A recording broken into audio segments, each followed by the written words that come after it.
Welcome back, everybody, to another episode of UPressPlay Sports. I'm your host, Richard Pereira, and joining me today is sports editor Cameron Priester and staff writer Zachary Watts. Hey guys, how's it been going for you from since we last met last week? It's going pretty well. Like you brought up before we started, not as many topics to talk about within FAU sports and national sports. We're kind of getting to the playoff environment of things. So fewer games to touch on, but I guess we can take a deeper dive into some of the things that have been going on so we get some in-depth insight into what's been happening. Yeah, no, I'm doing well. I hope you guys are too. Yeah, you guys hit it. Not too much going on, but we got FAU baseball and some national news to get to, so I'm ready to talk about it. Yeah, for sure. And for our only topic from FAU Sports, we will have FAU baseball to talk about. Still up and down.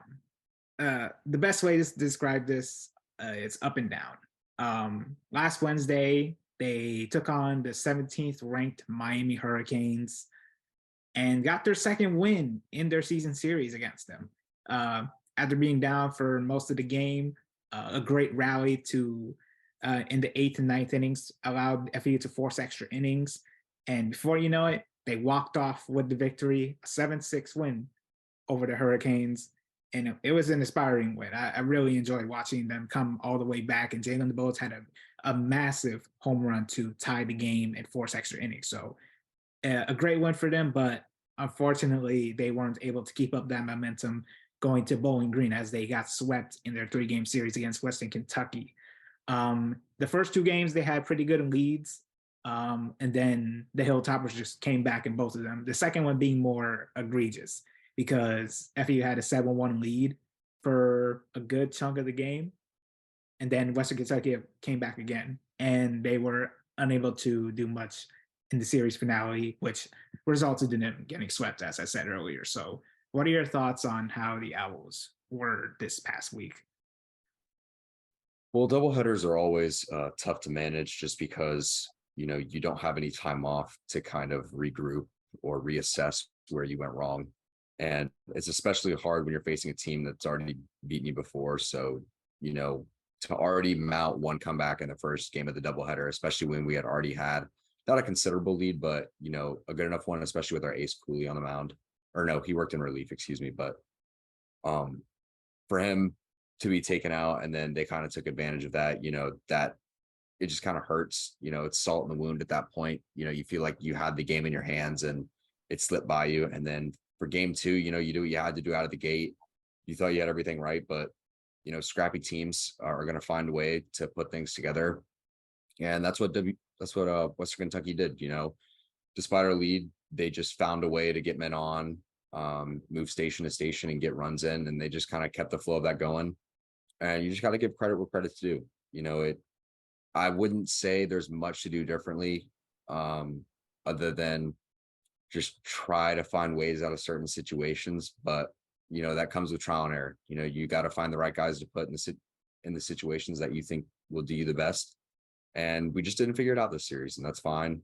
Like I said, got to give the credit to Western Kentucky. They did what they had to do this series. And then the third game, after you already lost a doubleheader, it's really hard to turn around and try to take one away. So, I'd say the biggest thing is all 3 games are close. So, it's not like you weren't in them at any point. You just know that you have to do something a little bit different next time around. So hopefully moving forward, they learn from their mistakes, and these next upcoming series will be a good test for them because they'll get a chance to prove if they've really learned from it or will be able to put the past behind them.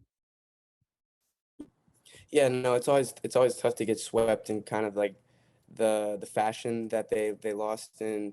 Like you guys said, they had a comfortable lead both in first game of the series and then that doubleheader, and they just couldn't work out of situations. And that's been like a kind of recurring theme a little bit throughout the season. Just taking advantage of the situations, both with like kind of like the bullpen trying to get out of these bases loaded, runners on first and second scoring position, whatever it is, these jams, figuring out ways to get out of that situation. And then same thing on like with the flip side on the offense, like figuring out ways to get runners across, not leaving leaving opportunities, leaving runners on base. These have been like recurring themes, and they kind of showed up again.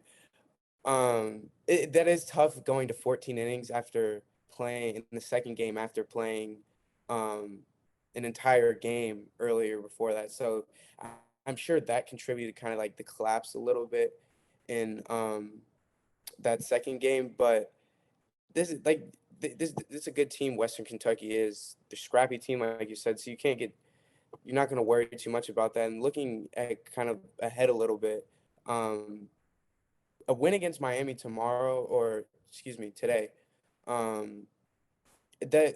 besides that, the fact they just need to win baseball games, winning the series against Miami, is just get a huge morale booster. Like we play Miami every year, and they kind of like hold that series. It's like something like or 22-70 all time against Miami. So taking the series victory 3-1 against a top 25 ranked team at this point in the year, maybe like that kind of kick they need as we're kind of looking towards the tournament. So it's a big game tomorrow, and I think winning that game can do a lot for an FAU team that just needs something to latch on to, I feel like, right now.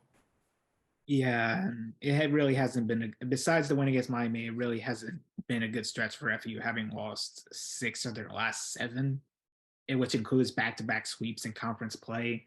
So yeah, it hasn't been very pleasant. They have a 23-18 overall record, 7-11 in conference play, and they're currently on a 3-game losing streak due to the series sweep to Western Kentucky. And as you mentioned, Cameron, as of the time of this recording, it's currently Tuesday afternoon. In a couple of hours from now, they'll be taking on Miami, who is now ranked 16th in the country, moved up the spot from last week at 6 p.m. in Coral Gables. So this is a pretty good chance for FAU to win a season series against Miami, which they haven't done since 2018. So it would definitely be a huge confidence booster for them to clinch to win the series tiebreaker against the Canes. And after Miami, they play their in-state rivals, the team down south in FIU. They'll be hosting FIU from Friday to Sunday, from April 28th to April 30. So our fans, be sure to go out to FAU Baseball Stadium and cheer them on to take down your rivals, and wish them the best of luck, because they really need it right now if they're going to end conference play on a very good note as the season winds down. And with that will conclude our time with FAU Sports. Now we head on to national sports, and we're going to start off with the NBA playoffs. We are starting to see chaos, especially from last night, with the 8th-seeded Miami Heat taking a 3-1 lead against the top-seeded Milwaukee Bucks in the first round, thanks to amazing heroics from Jimmy Butler, who decided to wake up and drop 56 on Giannis and the Bucks. So, and not to mention, of course, the Lakers, which we'll get into about them in a bit, but we want to first take a look at Miami and how they've been able to just stretch this type of success against Milwaukee throughout the series. And now they're just one game away from pulling off an incredible upset. So what do you guys think of how Miami did in the series so far? Well, for the most part, I feel like the series has kind of been just swept under the rug. Despite Miami holding a 3-1 lead, I think a lot of experts still have the Bucks winning in 7, surprisingly, considering how well the Heat have been able to manage the Bucks thus far. Now, I know Giannis has missed some time with his back contusion and whatnot, so, he hasn't been there entirely. But, at the same time, I just feel like Miami's played this perfectly. Bam Adebayo has done his part into managing Giannis to the best of his ability. He's a great interior defender, and Jimmy Butler, Jimmy Buckets as everyone calls him, he's a dog. Like, night in, night out, he's going to give this team 100%, and playoff Jimmy is just a different breed. Like, I don't really know what it is about him. He just feels like he's at his best when games mean the most, and we're seeing it. I mean, to have 56 points against this Bucks team, like, that's no easy feat. And the fact that he was able to pull that off and is probably going to be expected to turn around and do it again, next game, it's kind of shows you where or how highly he's held within that Heat culture. I guess the last thing I'll say about it is if the Heat do want to make a run, and I don't just mean past the series, but deeper into the playoffs, they just have to do their best at keeping Jimmy healthy, because I feel like I'm not going to go as far as saying he's a one-man show, but like if he were to go down, like I don't see them winning any series past this point. Like he is the key to their success. I think Jay Crowder alluded to it on a show point, like their success relies in his health. So they got to do whatever they can to, if they do get him off the court, manage games a little better, and when he's on the court, take full advantage of his arsenal, because he is playing his best basketball right now, and it's a pleasure for everyone watching. Yeah, no, it was the Jimmy Butler show last night. That was one of the craziest, best performances, and I think anyone's probably seen in a while. That was amazing to watch. But yeah, I was one of the ones I thought like the Bucks series to lose. But even like you said, Zach, that it's Jimmy's kind of sometimes seems like he's working by himself. I thought at least last night, it seemed more of like a team effort. There was one or two or three times big threes late in that game last night to keep them in. So even with like the 56 point Jimmy Butler performance, he needed some of those like moments from the rest of his team. But you're kind of exactly right. If say something happens to Jimmy Butler, Miami might be cooked, you know. But as long as they have him and he's kind of just being playoff Jimmy, this is like every year he comes alive in the playoffs. They kind of might be able to compete with anybody. I don't want to say like best team in the East, they're not, but if they can compete with Giannis and Drew Holiday and a really, really, really, really good Bucks team that kind of coasted almost like through the regular season, they'll be able to compete with anybody. Just as long as Jimmy can he's not going to keep putting up 56 performances, but as long as he can keep this playoff Jimmy stretch for as long as they're in there, they can compete with anybody, it seems like. Yeah, my original prediction for this series was Bucks in 6. I knew that Miami was never going to get swept, unlike some people will like to say. It's one of the coldest takes I would ever see when it comes to this postseason. Like Miami was never going to get swept, and that's because of Jimmy Butler. What I didn't expect was the Bucks getting a bit of injuries because with Giannis being out for a good portion of it. Miami taking advantage of it, even though they suffered some injuries of their own. Best of luck to Victor Oladipo with his recovery after having that season-ending injury to his patellar tendon, I think it was. But yeah, best of luck to him to his recovery, and for Miami to just keep on going, like to keep persevering against a very good Bucks squad who had a career night from Brook Lopez. He had the most points on the team he had like 36, like he had over 35 points. And that's a throwback performance, Brook Lopez. You're not going to see a performance like that from him for quite a while since he doesn't usually average 30 a game. It's usually like 10 to 20, give or take. But Miami's done a great job, and we'll see if they can pull off the upset tomorrow night, which is actually going to be my birthday. So turning 22, Miami's playing, the Lakers are playing, and we'll see. It's going to be a very fun time for me as I turn 22.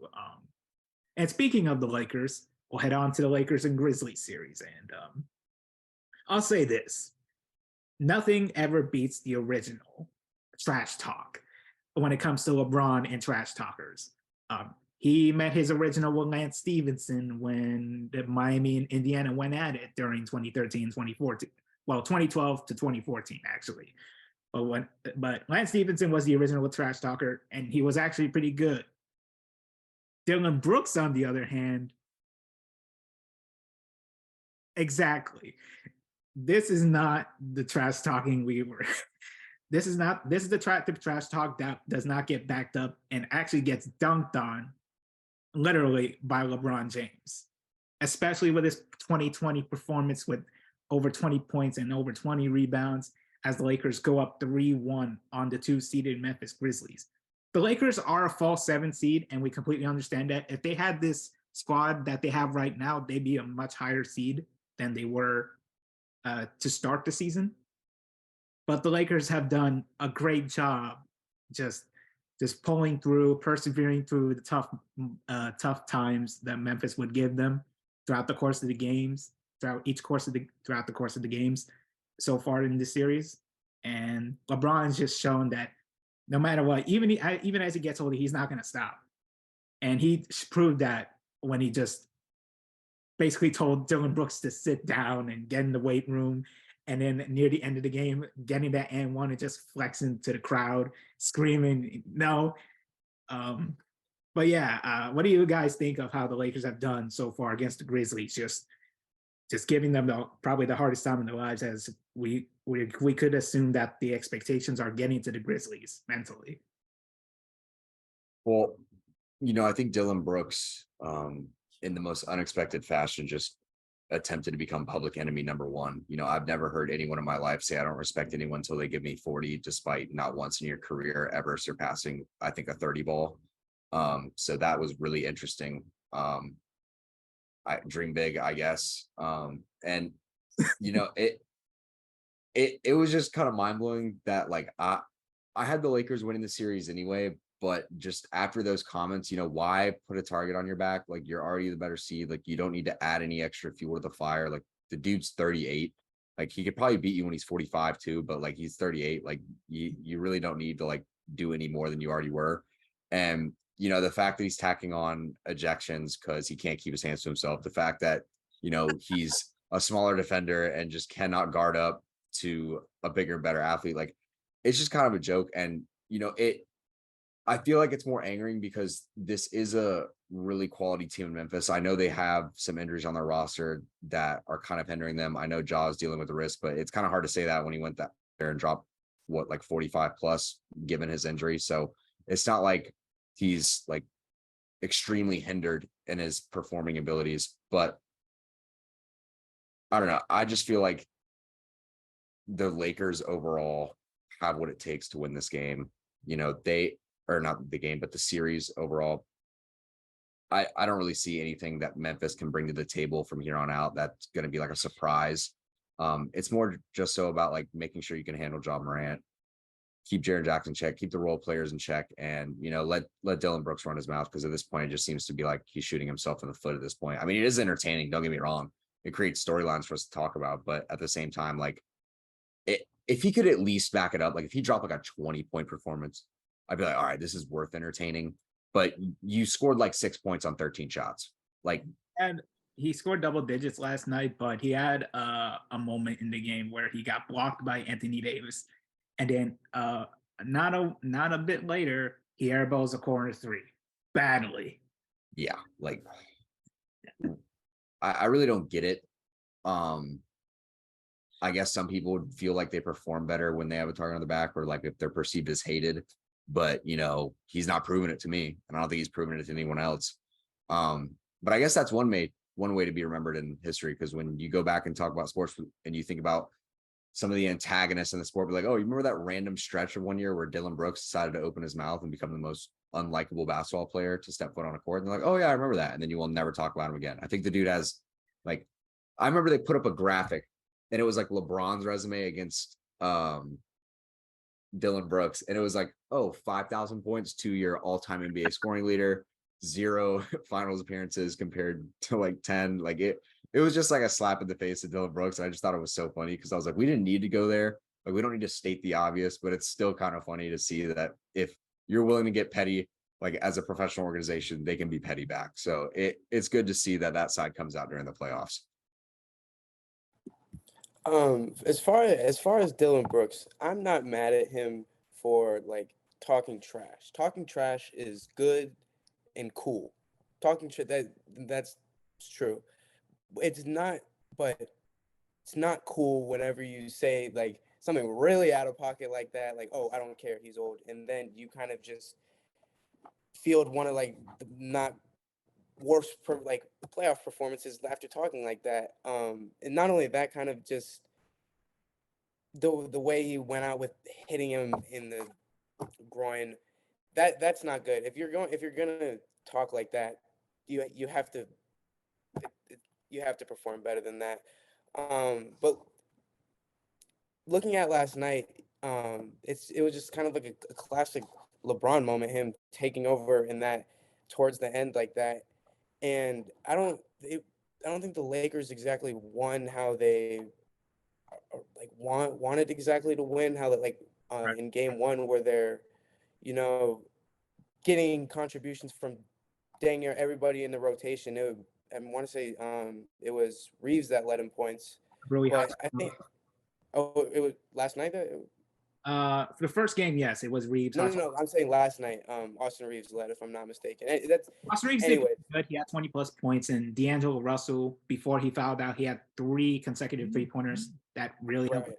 to force overtime. So, you know, Right. uh, It's like you guys said. It just seems like at this point the Grizzlies are outmatched, which I wouldn't have been able to call saying with them coming in as the 2. But yeah, the Lakers have done great. Just like they have been. They were the since the trade deadline, they were the #1 defensive team, I want to say, coming into the playoffs. And they're kind of playing they're playing great, so they look good. yeah, at this rate, could be Lakers in 5 or Lakers in 6, as as that is my prediction. When this series before the series started, so we'll see if the Lakers can close out early or on par with the 6 games. And for the rest of the playoff picture, the Celtics, they played tonight against the Hawks. DeJounte Murray suspended after pushing a ref after the game ended. And yeah, it's tough luck for Atlanta. I don't really see much hope for them without DeJounte Murray. And it's just a one-man show with Trae Young and occasional contributions from Clint Capella and Bogdan Bogdanovic. I think this might be the end of the road for Atlanta. And the Nuggets and T-Wolves, well, a good win for them to force or good overtime for them in game 4 to force game 5, but they really disappointed. But that's kind of been how they were this season, disappointing, especially after making all the big moves to get Rudy Gobert there, to have somebody there inside to defend. Wildcat roams around the perimeter with his great 3-pointer shot. And then, but yeah, I don't see much else to see from the T-Wolves, as I think it might be over after tonight. Anthony Edwards has been fun to watch, though. I will say that. Definitely two of his best performances of his career, probably back to back. So that was, and he's kind of the only reason it's been even a series. So he's been fun to watch. But other than that, yeah, and the Clippers and Suns, it could have been a great series. Shout out to Russ. He's really redeeming himself in this series, taking on Kevin Durant and the alleged super team that is the Suns. An aging one, really, because Kevin Durant and CP3 are well in their 30s, especially Chris Paul, who might be looking at the twilight end of his career. But yeah, the Suns going up 3-1 against the injured Clippers squad without Paul George and Kawhi Leonard, who is out for tonight. So the Clippers might see their postseason end pretty early. And it's just very disappointing because we've seen all the expectations put on them when Paul George and Kawhi Leonard came to the Clippers, championship aspirations. And all they have to show for it is one conference finals appearance. And it was only Paul George who got to play in the conference finals because Kawhi tore his ACL in 2021. So it's just really unfortunate for the Clippers, and to see them end their postseason early when I thought they could have pulled off an upset if Kawhi were to stay healthy, which it's pretty clear that he kind of can't, despite the load management throughout the course of the season. It's just, you just hate to see it. It's just not. It just underwhelms the hype of a playoff series, especially when you think of the Clippers and Suns at full strength. Clippers with Paul George and Kawhi on one side, and then you have the big 4 with the Suns and the other. it could have been a very good series, and to see that not really come to fruition because of injuries, it just Yeah, I feel like every year we have that one story with a team. It just feels like there's always someone or some team that just can't find a way to get healthy come playoff time, and they're just missing that one piece. And then maybe that's the one year they save up all their assets and resources to kind of make a playoff push, and it doesn't end up working out. And you may not see that same roster come this time around next year. I will say this about the Timberwolves, because the more that I see them, the more I dislike them. Now, I'm a huge fan of Anthony Edwards. I think he is the future there. I think he has some small fixes in his game or steps that he needs to make in order to become a bona fide star in this league. I think that is well within his grasp. What I don't see happening, though, is Karl Anthony Towns and Rudy Gobert ever being a solidified big man duo. I think these guys are the worst good players I've ever seen step on a court. I've never seen a center get as exposed as Rudy Gobert in my entire life. I think he's a glorified rebounder that's just really tall. But hey, that's just me.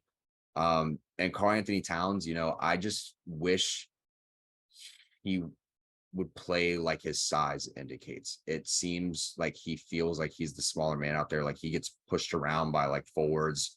It seems like he just doesn't play bully ball like you may see like Embiid or some of these other guys do. And Embiid does flop at times, but there are times where Embiid knows he has to step up and kind of play bully ball. And I really like that about his game, but I don't really see that with Karl Anthony Towns. It seems like you don't know what you're getting out of him night in and night out. And for Anthony Edwards to have back-to-back performances like this for as young as he is, he's kind of stepped up and kind of put himself in a leadership role, which I know it's such a hard thing to do to ask from someone who's so young, but if he can do that at this point in his career, I have nothing but high expectations moving forward for not only this team, but for him wherever he goes. Because, if he trusts himself, then his team should trust him. And I wish they'd play. It's not they aren't playing the ball through him, but, maybe look a little less towards Rudy Gobert, look a little less towards Cat, because I'm really not a fan of them anymore. As for Jokic, I think he went out there and dropped another quiet 43 points. Like you just really don't talk about it anymore. Like he's done it so often now that you really just kind of accept it for what it is. I truly believe this will probably be my one controversial take of the year. I truly believe they're going to change the kickball violation because of this man, because he doesn't care. He will just kick the ball at any given point. And I think moving forward, if you intentionally kick the ball, I think they're going to give you a personal foul or a team foul. They're just going to be well, you didn't try to do anything else. You're trying to stop pace of play. You're slowing down the game to make up for your lack of defense. They're going to find a way to change the rules. I promise you. But that's my only problem with this game. Because other than that, Nikola Jokic is great. He's a fantastic basketball player. Yeah.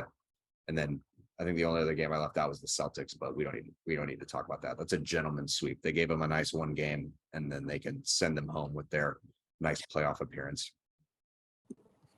Yeah, no, Zach, you're kind of right. Cat does look out of place in the term, and that may be kind of the odd role or situation they got thrown into, where he's playing alongside someone who almost just wants to that same exact role. So it's you can't. It's I can see why, but you're right. He's not built to be handling the ball around the top of the key, and they're in a weird spot, but it's kind of tough because they're stuck with that. There's not much they can do after signing everything away to get themselves there, and I think we're kind of seeing the ceiling of that team already in year one. Anthony Edwards, as great as he is, he's I don't think, like you said, he's got some fixes in this game. He's not right now. He's not the guy that can drag a team like that through a postseason run with multiple 7-game series. I don't think he's there yet. So, I think already we're already this Timberwolves experiment is looks to me like it's already cooked. I don't see how they're going, looking in the future, how they can get over this spot. But especially against, like you said, against Nikola Jokic, she's great. That MVP conversation is so hard and annoying at times because Nikola and Embiid on the other side are so great at times. But yeah, looking at that series, I'm not sure where the Timberwolves can go moving from here. Right. And it could be a gentleman's sweep for them tonight, but it could last one more game, but we'll see. And we have two more series to look at. The Knicks having a 3-1 lead over the Cavs. I did predict the Knicks to win this series, but it was in 7. Seeing that they have a chance to end this early tomorrow night, wow. Especially from Jalen Brunson and Josh Hart. He's really showing some heart in Madison Square Garden with the way he's hustling everywhere and on the court. And it's really benefiting the Knicks on the defensive end as they kept Donovan Mitchell in check, especially in Game 4. So, and then the way they blew them out and shut them down in Game 3, like the defense for the Knicks is really coming alive, and it's been fun to watch. Like I really like scrappy teams. Seeing scrappy teams in the postseason. The Knicks are a scrappy team, even though they haven't been at their best shooting wise, and when it comes to star production from Julius Randle, who is still recovering from an injury near the end of the season. And while there had been a little bit of antics from Randle, as he didn't wish to speak to media after the Game 4 win, even though the same could be said for John Moran and Dylan Brooks because they skip media availability too. So, kind of expect the same criticism to be piled onto them as well. But yeah, the Knicks are up 3-1 on the Cavs, having a chance to win the series tomorrow night. And then we have the Warriors and Kings, the only series that is tied 2 apiece. Meaning we have a guaranteed Game 6 on our hands between the two teams. Two amazingly talented teams on offensive-minded teams. So what do you guys think will go down for those two series in particular? I mean, personally, I'd love to see a series go 7 games, especially in the first round, and even more so if it's involving the Warriors, because I would like to see them get as tired as possible. Because God forbid if I have to watch them go on another title run, I'm going to lose my mind collectively. Regardless of that, though, Sacramento's kind of had just a Cinderella run this year, per se, but it's kind of a slap in the face called a Cinderella run, considering how well they've played this entire year. They've been an extremely quality basketball team. Sabonis has been extremely good. De'Aaron Fox has been extremely good. Their head coach has stepped up amazingly this year, so I expect him to get paid what he's earned thus far. So that's been a really quality series. As for the Knicks and Cavs series, I just feel like the Knicks are just playing better, like just straight up basketball. Like, it's not really about set plays. It's not really about how they're looking at it from like a statistical advantage or trying to nitpick like here and there about how to beat the Cavs. They're just straight up playing basketball. And Jalen Brunson has done a great job at stepping up and getting the job done. He's been consistent night in, night out. The Cavs, I just feel like, when you see a Donovan Mitchell stat line with 11 points, 5 assists and 4 rebounds, that's just not a success. That's not a winning recipe per se. You expect him to do more if they're going to make big game wins. You kind of expected that when he was on the Jazz. But the last thing I'll add about that overall is I know players skip press conferences and facing the media sometimes, but I feel like you should be allowed once per series. Like, to keep your like mental in check throughout an entire 82 game season, and then to do it again through another playoff environment where the stakes are even higher and you're even more criticized than you were before, and you have this additional pressure on yourself. Like, I know it's expected of you because you get paid so much money to act and like perform like a professional, but you have your off days. Like, you're never going to be always on your game. So I feel like they should at least cut some players some slack for like sitting out like a game or two. I mean, you think back, Marshawn Lynch like didn't want to do interviews, and he was like, I'm just here so I don't get fined. Like, that was some of the greatest interview material I've ever seen in my life. And we probably wouldn't have gotten that if we would have just been like, oh, I'm going to skip today. But I understand it. It's part of the sport. It's part of your job per se. But we don't see officials stepping into a press conference out of bad calls. So I don't understand why we don't hold them to the same regard. But I digress. I'm not here to argue the way things are run in the NBA. I'm just trying to state my opinion. I completely agree that if like players, there's like a couple games out of the year where they just like don't want to talk to like the media, they should not like be forced. But in the Dylan Brooks situation, I think him skipping the press conference is him just like kind of dodging accountability after, talking reckless and then going out there and getting fried. But I do in that situation, I think I don't like that, but I think you're completely right. Um, Looking at first, I guess like the Knicks series, I think that series has been so fun just because how much like defense, like two, two of those games, one of those games was probably I think was like lowest scoring of the season or close. Um, like you said, Jalen Brunson, he's been great. Josh Hart has been great, and just as a team, like Zach said, they play really good basketball, really sound defense, and I just don't think the Cavs can win in the Garden. So eventually, they're have if they're gonna take that series, they'd have to come back and take one in New York, and I just don't think um, they're able to do that.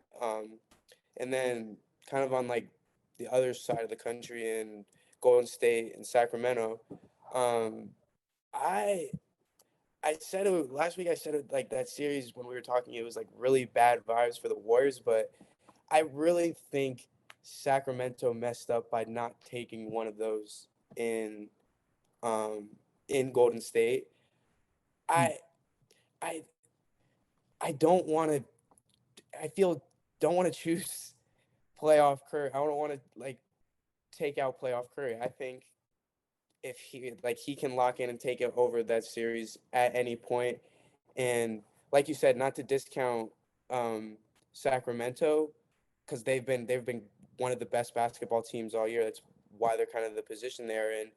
Um, but I don't know if they can, especially if like Golden State's firing on all cylinders now. If Draymond, I guess, if he can stay on behavior, I guess. If that team's firing on cylinders, I just don't think the Kings can hold off for the rest of that series. But if they are built to beat them, but right now I'd say I'd be more safe saying, taking the Warriors. Yeah, we'll see how the rest of the playoff picture in the NBA goes from there, especially as we wind down towards the end of the first round and move on to the semifinals, as we are starting to get a good picture, especially the teams holding their leads just get the job done and win their series and just put their opponents away. With that, that'll be it for this episode of UPressPlay Sports. Make sure to hit like and subscribe, click the bell to keep up with notifications from us. Also, be sure to go on upressonline.com to keep up with news, sports, and more content alike. To follow us on Twitter, it's for me, at Rich26Pereira, for Cameron, at PrehistorCameron, and for Zach, at ZachWatts1_. Thanks for watching, everybody, and have a great day.